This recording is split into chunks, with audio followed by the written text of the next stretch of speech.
this is Rohit, your chemistry teacher. Nice to meet you, everyone.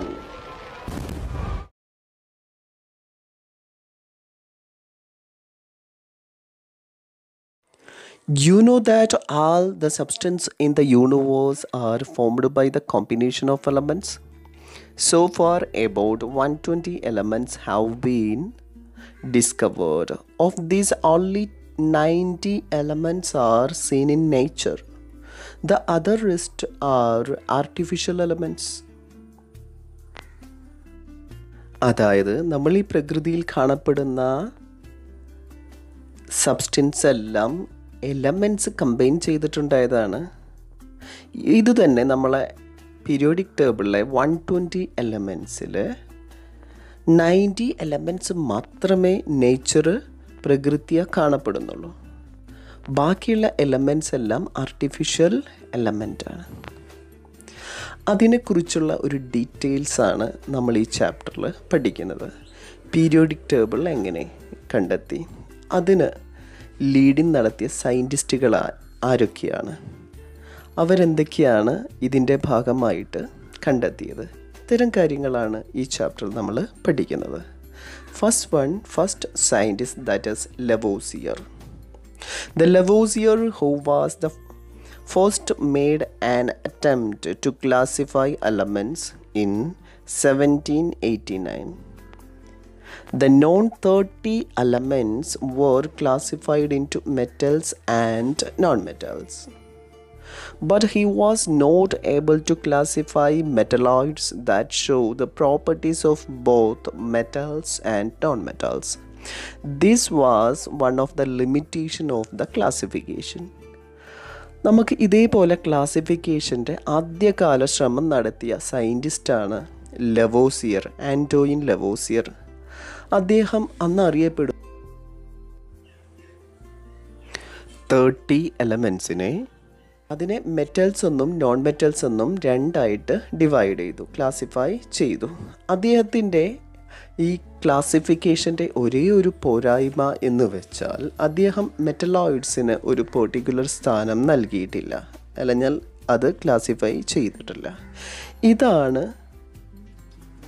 ആൻറ്റോയിൻ ലവോസിയറുടെ classification. ഇദ്ദേഹമാണ് എലമെൻസിനെ ആദ്യമായി classify ചെയ്തത് in 1789.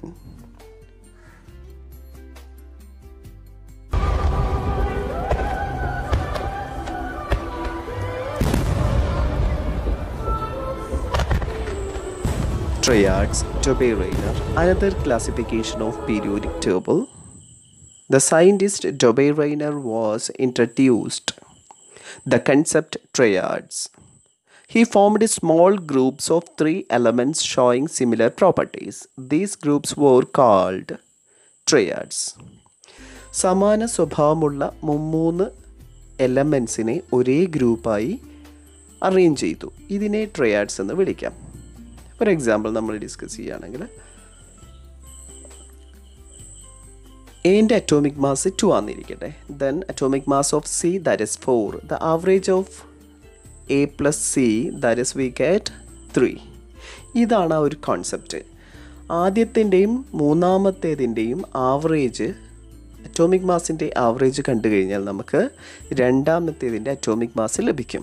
ഈ ഒരു കോൺസെപ്റ്റാണ് ട്രയാഡ് എന്ന് പറഞ്ഞിട്ടുള്ള ഒരു ക്ലാസിഫിക്കേഷനിലൂടെ ഡൊബെ-റെയ്നർ നമുക്ക് വിശദീകരിക്കുന്നത്. വേറൊരു എക്സാമ്പിൾ ലിത്തിയം, സോഡിയം, പൊട്ടാസ്യം. ലിത്തിയത്തിൻ്റെ അറ്റോമിക് മാസ് 6.9 ആണ്, പൊട്ടാസ്യത്തിൻ്റെ 39 ആണ്, അതിൻ്റെ ആവറേജ് നമുക്ക് 23. അപ്പോൾ യഥാർത്ഥത്തിൽ നമുക്ക് സോഡിയത്തിൻ്റെ അറ്റോമിക് മാസ് 22.99 ആണ്. അപ്പോൾ ഇത് ഇതേപോലെ തന്നെ ട്രയാഡ് പെയറിനും ഇത് ബാധകമായിട്ട് വരുന്നില്ല. That is not suitable for all elements. കുറച്ച് എലമെൻസിന് മാത്രമേ, കുറച്ച് ഗ്രൂപ്പ്സിന് മാത്രമേ ഇത് പോസിബിളായിട്ട് വരുന്നുള്ളൂ. Another classification of elements, that is law of octaves. The scientist Newlands was introduced this law. In 1866, when the Newlands arranged the known 56 elements in the increasing order of their atomic mass, he found that the properties of the eighth element is a repetition of those of the first element. He compared this to the 7 notes of music. ഇദ്ദേഹം പറയുന്നത് ABCDEFG കഴിഞ്ഞ് H എട്ടാമത്തെ element A എന്ന എലമെൻറ്റിൻ്റെ പ്രോപ്പർട്ടിയോട് അതേ സിമിലറാണെന്ന്, അതേ similarity കാണിക്കുന്നു.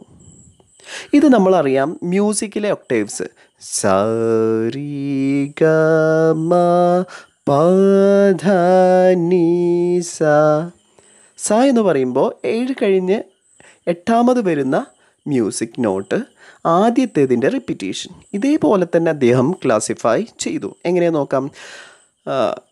Lithium, beryllium, boron, carbon, nitrogen, oxygen, fluorine കഴിഞ്ഞ് 7 കഴിഞ്ഞ് എട്ടാമത് വരുന്ന സോഡിയം സിമിലർ പ്രോപ്പർട്ടിയാണ്. അതുപോലെ തന്നെ നെക്സ്റ്റ് വരുന്നത് beryllium, boron, carbon, nitrogen, oxygen, fluorine, sodium കഴിഞ്ഞ് മഗ്നീഷ്യം. എട്ടാമത് വരുന്നത് ബെറിലിയത്തിൻ്റെ അതേ പ്രോപ്പർട്ടി ആയിരിക്കും മഗ്നീഷ്യത്തിന്. ഇതാണ് ലോ ഒക്ടേവ്സ് എന്ന് പറയുന്നത്. അപ്പോൾ ഇദ്ദേഹം അപ്രോക്സിമേറ്റ് 56 എലമെൻസിനെ ഇതേപോലെ ക്ലാസിഫൈ ചെയ്തു. പക്ഷേ മുഴുവനായിട്ട് അദ്ദേഹത്തിന് ക്ലാസിഫൈ ചെയ്യാൻ സാധിച്ചില്ല. അത് അദ്ദേഹത്തിൻ്റെ ഒരു പോരായ്മയാണ്. കാൽഷ്യം വരെ മാത്രമേ അദ്ദേഹത്തിന് ക്ലാസിഫൈ ചെയ്യാൻ സാധിച്ചിട്ടുള്ളൂ. ബാക്കി വരുന്ന എലമെൻറ്റ്സ് പ്രോപ്പർട്ടീസിൽ വലിയ വ്യത്യാസം കാണിക്കുന്നുണ്ട്.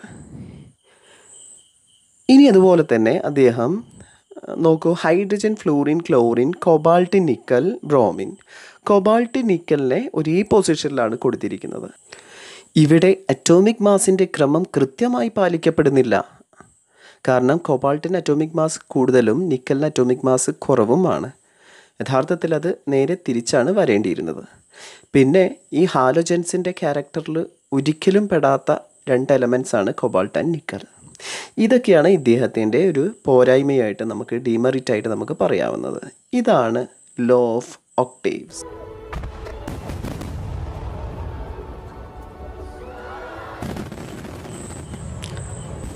Mendeleev. Dmitry Ivanovich Mendeleev. It was the Russian scientist Dmitry Ivanovich Mendeleev who created a table for the first time for the classification of elements. Later, Mendeleev came to be known as the father of periodic table. This periodic table, which became a milestone in the history of classification of elements, had 63 elements when it was created. Mendeleev arranged these elements in the table in the increasing order of their atomic masses.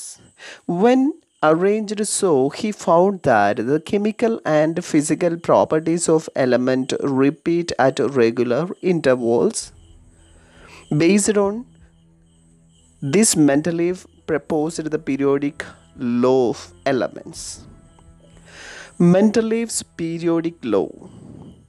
The physical and chemical properties of elements are periodic functions of their atomic masses. Atomic മാസസിൻ്റെ അടിസ്ഥാനത്തിലാണ് Mendeleev എലമെൻസിനെ classify ചെയ്തിരുന്നത്. അന്ന് groups 8 വരെയും അതുപോലെ തന്നെ period 6 വരെയും ഉണ്ടായിരുന്നു. ഇതാണ് മെൻഡലീഫിൻ്റെ പീരിയോഡിക് ടേബിൾ.